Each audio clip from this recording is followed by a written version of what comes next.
Hello friends, कैसे हैं आप सब। तो welcome to Advait academy the way to success. अभी मैंने कल आपको एक वीडियो डाला था जिसमें आपको बताया था कि हमारा क्या प्लान है। तो उसी की कड़ी में आज पहला सब्जेक्ट शुरू कर रहे हैं हम लोग। पहला है आपका इतिहास। इतिहास में क्या आपका 3 पार्ट है।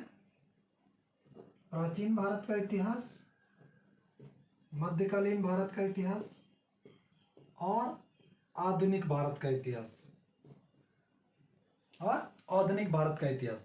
समझ में आया। तो इसमें से अभी इन दोनों को रह के छोड़ के यहाँ से शुरू करते हैं। कहाँ से? आधुनिक भारत का इतिहास से। ये आपके अभी 2 सब्जेक्ट शुरू होंगे। एक मैं आपको आधुनिक भारत का इतिहास पढ़ाऊंगा, ठीक है, और मनीष सर आपको भारत का भूगोल लेके चलेंगे। तो ये आपके 2 सब्जेक्ट पैरेलल चलेंगे। आप दोनों की एक एक कॉपी बना लीजिए, ठीक है, एक एक कॉपी बना लीजिए और उनको डेली का डेली नोट करते जाइए, रिवीजन करते जाइए, ठीक है। आपको कोई प्रॉब्लम नहीं होगा। जो भी पढ़ाएंगे उससे बाहर कुछ नहीं जाने वाला। और ये हम लोग सिर्फ प्री को नहीं, प्री कम मेंस, आप इससे मेंस भी दे सकते हैं, प्री तो हो ही जाएगा, ठीक है। तो इसमें कोई प्रॉब्लम नहीं है। तो हम लोग शुरू करते हैं आधुनिक भारत का इतिहास।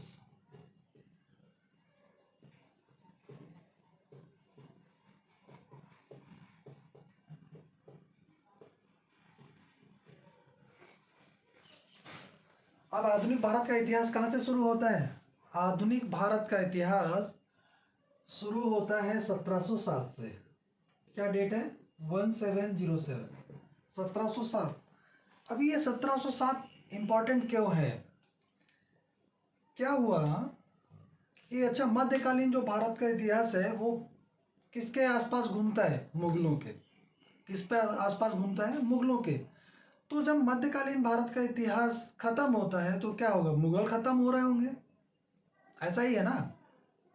तो 1707 में औरंगजेब की मृत्यु हो जाती है। औरंगजेब कौन? मुगल शासक। तो 1707 में जब मुगल शासक औरंगजेब की मृत्यु हो जाती है तो क्या होता है?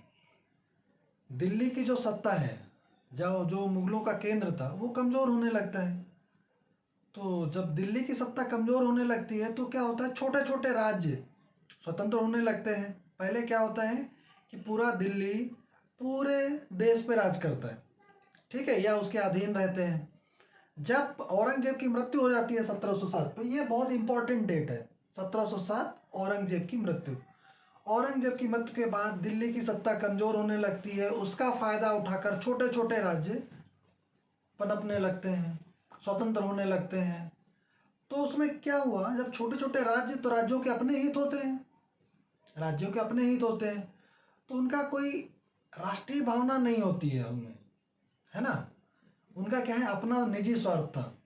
जैसे हैदराबाद या बंगाल या अवध, ठीक है। तो ये जो भी अलग अलग स्वायत्त राज्य हुए औरंगजेब की मृत्यु के बाद, तो उन सबका अपना अपना स्वार्थ था। कोई देश के लिए कोई नहीं था, ना कोई राष्ट्रीय एकता की भावना थी। दिल्ली सल्तनत के बाद, दिल्ली सल्तनत में औरंगजेब की मृत्यु के बाद राजा हुए, ऐसा नहीं है, लेकिन वो सब बहुत कमजोर थे, नाम मात्र के थे। ये कह सकते हैं कि जिसका फायदा अंग्रेजों ने उठाया। अब यहाँ सिर्फ अंग्रेज ही क्यों? क्योंकि भारत में तो यूरोपी भी आए, है ना। कौन कौन आए?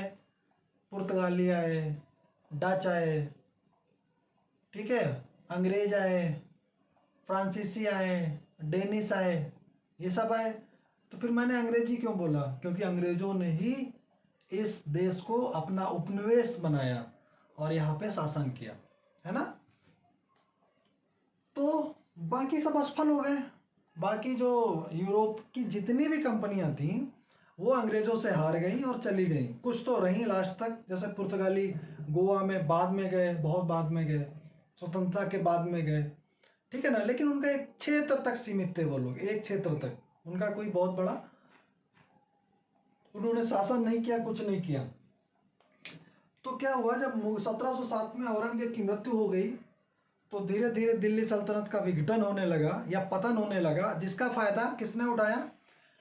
छोटे छोटे स्वायत्त राज्य विकसित होने लगे, छोटे छोटे राजा पैदा होने लगे, ठीक है, उन्होंने इसका फायदा उठाया। अब क्या हुआ? इसमें जो पहला चैप्टर है वो क्या है? आधुनिक भारत के इतिहास में भारत में यूरोपीय कंपनियों का आगमन। क्या है? भारत में यूरोपीय कंपनियों का आगमन। तो अभी वो शुरू करते हैं।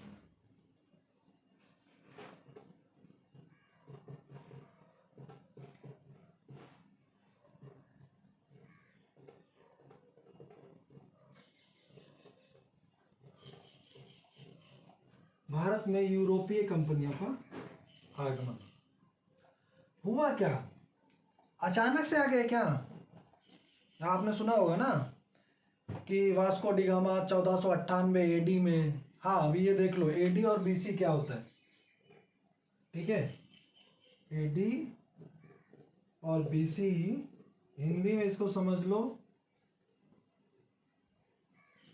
ये बीसी का मतलब होता है बिफोर क्राइस्ट, हिंदी में भी इसको ऐसे ही लिखते हैं, BC AD, ठीक है। तो जो क्राइस्ट मीन्स उनके जन्म को क्या मान लिया गया? 0 वर्ष। उसके पहले की जो भी घटनाएं हैं उसको बोलते हैं बीसी, और उसके बाद की मतलब सन 1 से, क्या सन 1 से बाद की, 0 के बाद क्या आता है? सन 1, सन 2, सन 3, 100, 200, 300, आज क्या चल रहा है? 2020, ठीक है। तो ये सब क्या बोलते हैं? एडी बोलते हैं, ठीक है। और इसके पहले का जो समय, 0 से पहले भी आप जैसे जाते हैं ना 0, -1, -2, -3, वैसे भी ये आपका टाइम भी है। तो जो माइनस में टाइम जाता है ना, तो उसको माइनस तो नहीं लगाते टाइम में, उसको क्या लिखते हैं? बीसी। जैसे अभी आपको लिखना हो 263 एडी, मतलब इसका क्या मतलब है कि जब 263 सन चल रहा होगा। अब हम बोलते हैं 263 बीसी, मतलब ये 263 ये, और यहां से फिर 263, 263 और पहले, ठीक है। तो ये माइनस में चला गया 0 से पहले, तो इसको क्या बोलते हैं? बीसी, इतने सन और पहले, ठीक है। तो ये 0 से और पहले उतना ही 263 बीसी, तो ये होता है बीसी और एडी। अभी इसमें क्या प्रॉब्लम आती है? सेंचुरी की, शताब्दी की, वो भी समझ लेते हैं।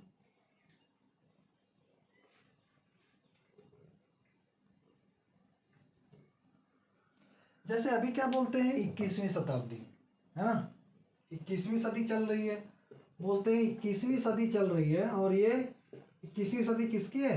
भारत की, ऐसा बोलते हैं। क्यों? क्योंकि इसमें भारत एक विश्व की महाशक्ति बन के उभरेगा। तो 21वीं सदी चल रही है, क्या मतलब है? अभी 2100 सन तो आया नहीं, 2100, फिर 21वीं सदी क्यों बोलते हैं? ठीक है ना, 21वीं सदी क्यों बोलते हैं? तो ये देखो क्या होता है, जो सदी बोलते हैं, जैसे 21 है तो उसके एक पहले उसको एक माइनस करो तो कितना आ गया? 20, और वहां पे 2000 हो गया ना। तो सन 2000 से और 2099 तक इसको क्या बोलेंगे? 21st सेंचुरी, 21वीं सदी, ऐसा होता है। समझ गए? सदी में और समझते हैं, जैसे बोला 16वीं सदी, क्या बोला? 16वीं सदी, क्या मतलब है इसका? या आप मान लो 1500 या 1501 से 1599 तक, ये पूरा क्या हो गया? एक पहले 16वीं सदी मतलब 1599 तक, 1600 के पहले तक जो भी है 16वीं सदी का मतलब 1600, ठीक है। 1600 के पहले का 1599, तो 1501 से लेकर के 1599 तक का जो भी टाइम पीरियड है उसको क्या बोलेंगे? 16वीं सदी, ठीक है। ओके, अभी समझ में आ गया होगा ये। और अभी आपको कोई भी प्रॉब्लम है अगर इन सब ऐसी छोटी छोटी चीज़ों का, तो उनको आप क्या करेंगे, एक इसका टेलीग्राम चैनल बनाया गया है, ठीक है, उसको आप ज्वाइन कर सकते हैं। क्या है? अद्वैत IAS एकेडमी, इस चैनल इसको आप सर्च करेंगे या इसके डिस्क्रिप्शन में, वीडियो के डिस्क्रिप्शन में लिंक दिया गया है, आप उसको क्लिक करेंगे तो आप टेलीग्राम में पहुंच जाएंगे। आपको टेलीग्राम ऐप डाउनलोड करके उसमें इस चैनल से आप लोगों को जुड़ जाना है। अभी जैसे भारत में यूरोपीय कंपनियों को आगमन या आधुनिक भारत के लिए अभी आपको बुक कौन सी पढ़नी है सेल्फ स्टडी के लिए, जो लोग पढ़ना चाहते हैं, जो पीसीएस देना चाहते हैं या जो यूपीएससी करना चाहते हैं या जो लोअर पीसीएस में भी बड़ा एग्जाम देना चाहते हैं, तो वो उन लोगों को सेल्फ स्टडी भी करनी पड़ेगी। और बाकी जो लोग जैसे सिर्फ लेखपाल देना है, यूपीएसआई देना है, ठीक है ना, या एसएससी के लिए जीएस पढ़ना है, जो भी है आरओ के लिए जीएस पढ़ना, तो आपको सेल्फ स्टडी करने की ज़रूरत नहीं है। जितना हम लोग यहाँ पे पढ़ाएंगे वो आप कॉपी पे नोट करते जाइए और वो आप क्या करेंगे, डेली का डेली रिवीजन करेंगे, उतने में ही आपका हो जाएगा। उससे ज़्यादा आपको करने की कुछ भी ज़रूरत नहीं पड़ेगी।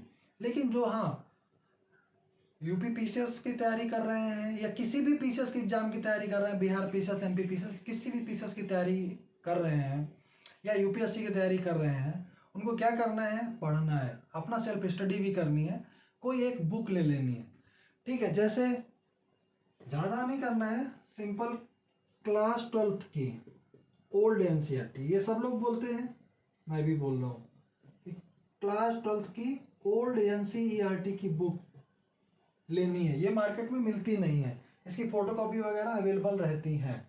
हाँ ठीक है, अभी तो लॉकडाउन चल रहा है तो इसकी जो सॉफ्ट कॉपी है, ठीक है, वो मैं आपको इस चैनल में भेज दूंगा, अपलोड कर दूंगा, आप लोग उसको ले जाके पढ़ सकते हैं और जब भी लॉकडाउन खुले या जो भी हो आप उसका फोटोकॉपी या प्रिंट निकलवा सकते हैं, ठीक है। तो आपको ये पढ़ना है। या इसी का क्या आता है, एक ओरिएंट ब्लैक स्वॉन की पब्लिकेशन है, तो ओरिएंट ब्लैक स्वॉन ये जितना एनसीईआरटी है, ओल्ड एनसीईआरटी, वो सबको पब्लिकेशन है, प्राचीन भारत का इतिहास, मध्य भारत का इतिहास और आधुनिक भारत का इतिहास, ठीक है। तो ये आप लोग किसकी है, बिपिन चंद्रा की है, ये मोस्टली बिपिन चंद्रा की। तो ओरिएंट ब्लैक स्वॉन ने ये निकाला है 12th ओल्ड एनसीईआरटी, वो पूरा का पूरा उसमें है, ठीक है। तो एक पतली सी बुक है, वो भी एनसीईआरटी का ही है, उसमें सब कुछ, वो भी बिपिन चंद्रा की है, ठीक है। तो या तो आप वो ले सकते हैं ओरिएंट ब्लैक स्वॉन प्रकाशन में बिपिन चंद्रा की आधुनिक भारत का इतिहास, तो वो दोनों सेम है। या तो आप क्लास 12th की एनसीईआरटी पढ़ें या आप इसी का, ये तो अभी मिल नहीं रही, इसी का आपको क्या करना है, ओरिएंट ब्लैक स्वॉन प्रकाशन में बिपिन चंद्रा राइटर हैं, इसके भी बिपिन चंद्रा ही हैं, और उसका आधुनिक भारत का इतिहास आप यहाँ से ले सकते हैं, हर जगह अवेलेबल है, ठीक है। तो आपको सिर्फ इतना पढ़ना है ताकि आपको कंटिन्यूटी बनी रहे और खुद से भी आपको समझ में आए, ठीक है ना। जो लोग लंबी तैयारी कर रहे हैं या हमारे साथ जुड़ के लंबी तैयारी कर रहे हैं, उनको एक बुक लेके चलनी है। वैसे हम लोग इतना करा देंगे कि आपको ज़्यादा कुछ ज़रूरत नहीं पड़ेगा, ठीक है। तो ये बुक आपको ले लेनी है और इस चैनल से जुड़ जाना है, उसमें मैं सॉफ्ट कॉपी डाल दूंगा, आप लोग उसको डाउनलोड कर लीजिए और पढ़िए, ठीक है, ओके। तो अभी क्या हुआ कि यूरोपी क्या अचानक से आ गए भारत में, नहीं, कुछ ना कुछ तो हुआ होगा। आप कहीं क्या अचानक से चले जाएंगे बिजनेस करने, नहीं, आप सोचेंगे कि वहाँ पे क्या हम जो बेच रहे हैं, ठीक है, हम मान लेते हैं आप फ्रूट्स बेच रहे हैं, एप्पल बेच रहे हैं, तो आप देखेंगे ना एप्पल की मार्केट कहाँ पे है, कहाँ पे एप्पल ज़्यादा बिकता है। या तो आप अपना सामान बेचने जा रहे होंगे या आप कहीं जा रहे होंगे सामान लेने, दो ही चीज़ें होती हैं, ठीक है ना। या तो एक कंज्यूमर होता है, ठीक है ना, या ट्रेडर होता है, या कोई व्यापारी होता है, या उपभोक्ता होता है। उपभोक्ता क्या करता है, सामान लेने जाता है, व्यापारी क्या करता है, अपना सामान बेचता है। तो दोनों लोग बाजार ढूंढते हैं, और अच्छी बाजार, सस्ती बाजार, यही है ना। आप जाएंगे तो आप क्या सोचेंगे कि हम एप्पल लेने जा रहे हैं तो 100 रुपीज़ किलो की जगह अगर कहीं 80 रुपीज़ किलो मिल जाता, हम वहाँ जाते हैं और अच्छा भी हो, ठीक है। तो वैसे ही क्या हुआ, एक घटना है, वो भी बहुत इंपॉर्टेंट है, यहाँ पे बताना बहुत ज़रूरी है, ठीक है। क्या घटना है,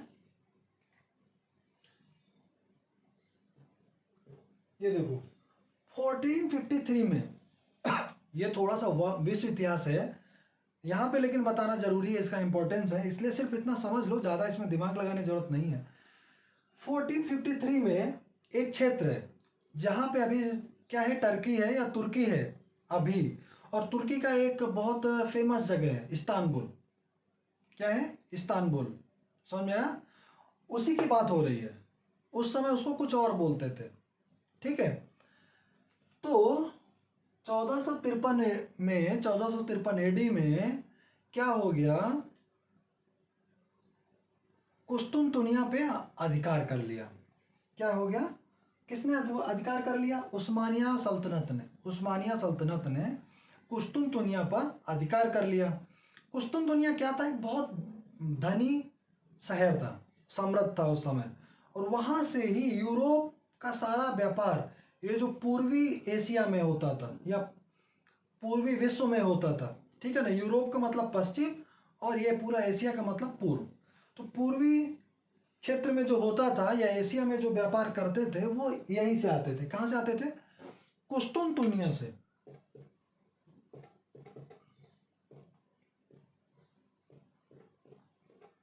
आज ये कहाँ पे है, तुर्की का पूरा क्षेत्र, और उसमें से इस्तांबुल क्या है, कुस्तुनतुनिया है। समझ में आया, आप मैप में देखेंगे तो आपको पता चलेगा कि वो कितना इंपॉर्टेंट है। क्यों इंपॉर्टेंट है, काला सागर है वहां पे, क्या है, काला सागर है।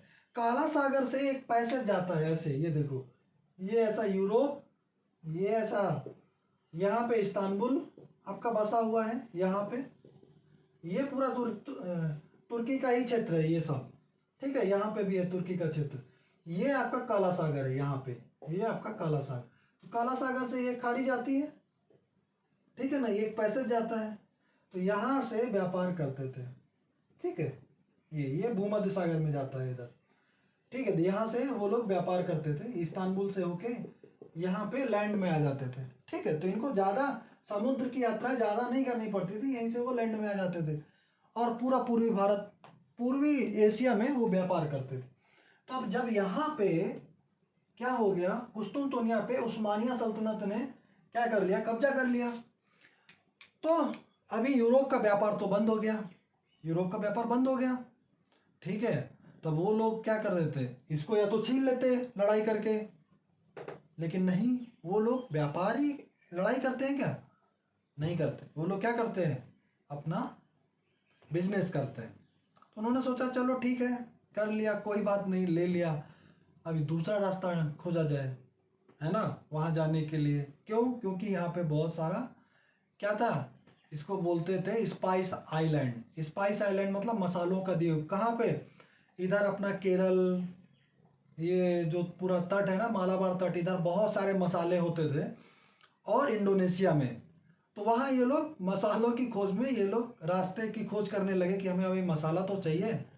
ठीक है ना, पहले क्या होता था कि ये लोग जो यूरोप के लोग जो खाते थे, जो मांस वगैरह खाते थे, वो बिना मसाले के खाते थे, तो उनका टेस्ट नहीं आता था। जब एक बार उन्होंने मसाले का स्वाद ले लिया तो उनको स्वाद आने लगा, बोले बिना मसाले के तो अच्छा नहीं लगता है ये।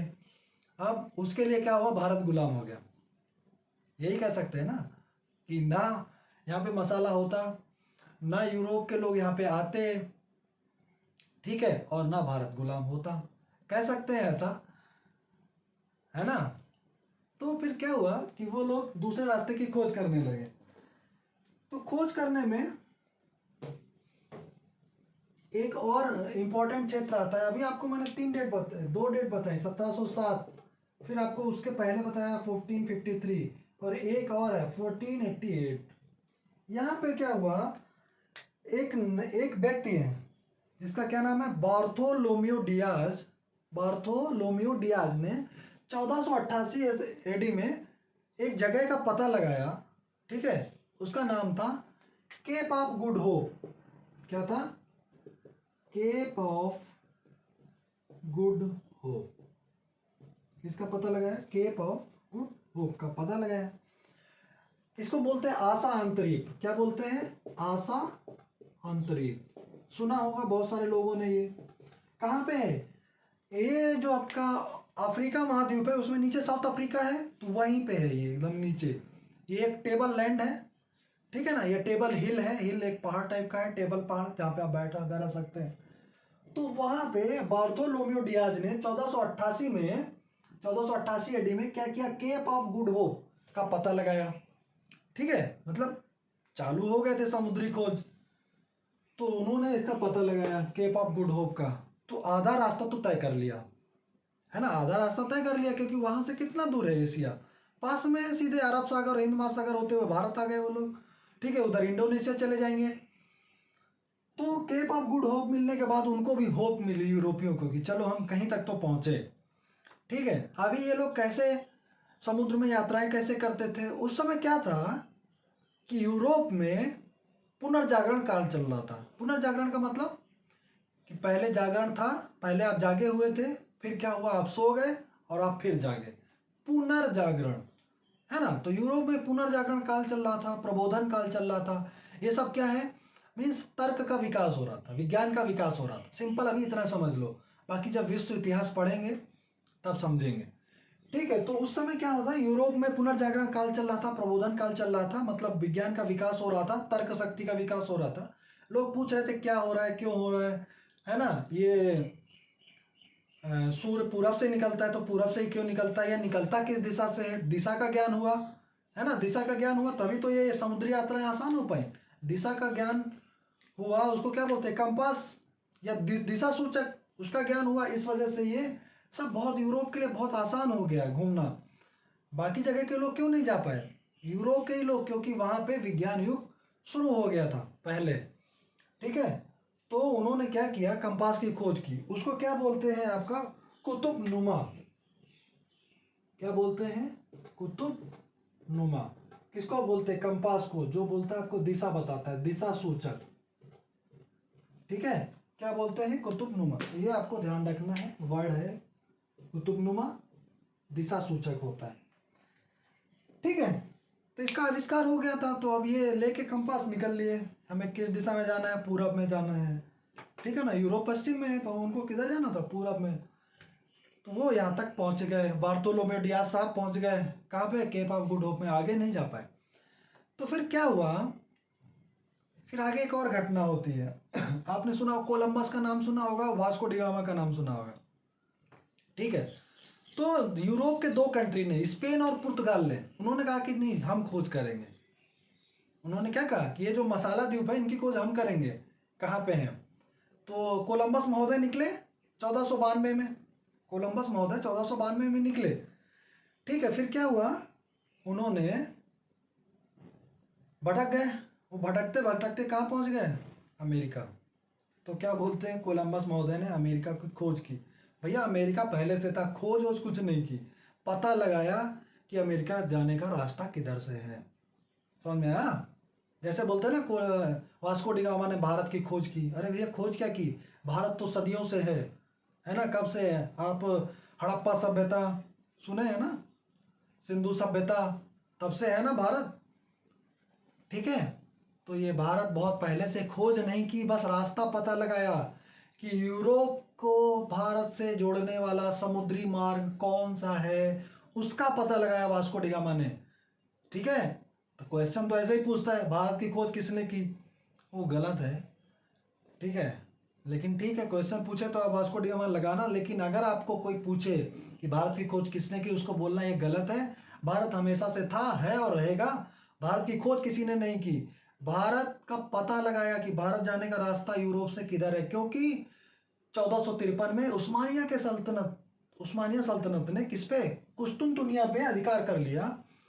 उसकी वजह से वो जो एशिया जाने का रास्ता था, ठीक है, वो बंद हो गया। तो उन्होंने अलग एक रास्ता खोजा। तो सबसे पहले किसने रास्ता खोजा, वास्को डिगामा ने। तो उसको ही बोलते हैं कि उसने भारत की खोज की। नहीं, भारत की खोज नहीं की, उसने यूरोप से एशिया में या भारत या इंडोनेशिया इधर जाने का रास्ता पता लगाया, समझ में आया। तो वो तो 1498 में कब आया, 1498 में। तो अभी स्पेन के नागरिक थे कौन, कोलंबस महोदय, उन्होंने अमेरिका की खोज कर दी, ठीक है। गलती से वो आ रहे थे एशिया और चले गए वहाँ पे, ठीक है। अब उसके बाद क्या हुआ, फिर कोलंबस महोदय वहाँ चले गए तो वास्को डिगामा महोदय सही सलामत पहुँच गए भारत। तो क्या बोलते हैं, 1498 में कहाँ पे पहुँचे, भारत पहुँचे। अब भारत में कहाँ पे पहुँचे, वो पहुँचे कालीकट तट पे, केरल में कालीकट तट पे, ठीक है। तो वहाँ पे उन्होंने, किसी ने उनकी सहायता की होगी, किसी ने स्वागत किया होगा, ठीक है। सहायता की थी, एक गुजराती व्यापारी था, नाम उतना इम्पोर्टेंट नहीं है, मुझे पता है, छोड़ दीजिए।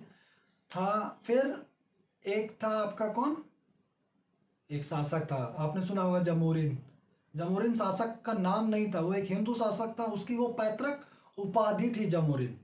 क्या थी उसकी? पैतृक उपाधि थी जमोरिन। समझ में आया? तो जमोरिन ने स्वागत किया किसका? 1498 में वास्को डी गामा जब कालीकट के तट पे पहुंचा तो एक हिंदू शासक जिसकी पैतृक उपाधि क्या थी? जमोरिन थी, उसका स्वागत किया। इतना समझ में आया? आपको बिल्कुल टेंशन नहीं लेना है, ध्यान से समझना है, एक एक सुलझा सुलझा के। इतिहास बोरिंग नहीं होगा, इसीलिए प्राचीन भारत अभी नहीं उठाया, इसीलिए आधुनिक भारत उठाया, जो इम्पोर्टेंट भी है। कहीं पे भी 10 से 12 से 15 क्वेश्चन आधुनिक भारत के इतिहास से क्वेश्चन आ जाते हैं, तो ये बहुत इंपॉर्टेंट है। वैसे ही भारत का भूगोल बहुत इंपॉर्टेंट है, तो मनीष सर वो भी आपको बहुत अच्छे से पढ़ाएंगे। और भारत का भूगोल बहुत ही इंपॉर्टेंट है, बहुत ही इंपॉर्टेंट। ठीक है, तो आप वो अच्छे से पढ़ेंगे, ये दोनों सब्जेक्ट साथ साथ पढ़ेंगे। और साथ में मैं कल शायद मैथ भी स्टार्ट करूँगा। ठीक है, तो उसमें जिनको प्रॉब्लम है वो भी एसएससी की मैथ्स वो भी, और सीसेट का भी कराऊंगा कि कैसे क्वेश्चन आते हैं। एक बार आपको झलक दूंगा कि पेपर में क्वेश्चन पूछते कैसे हैं, आपको तैयारी किस लेवल की करनी है। ठीक है, तो यहाँ तक आपको समझ में आया कि वास्को डी गामा महोदय पहुंच गए। अभी आप क्या करेंगे? अभी लिखेंगे आप। ठीक है, अभी आप क्या करेंगे? लिखेंगे। तो चलो लिखो, भारत में यूरोपीय कंपनियों का आगमन। हेडिंग डाल लो, भारत में यूरोपीय कंपनियों का आगमन।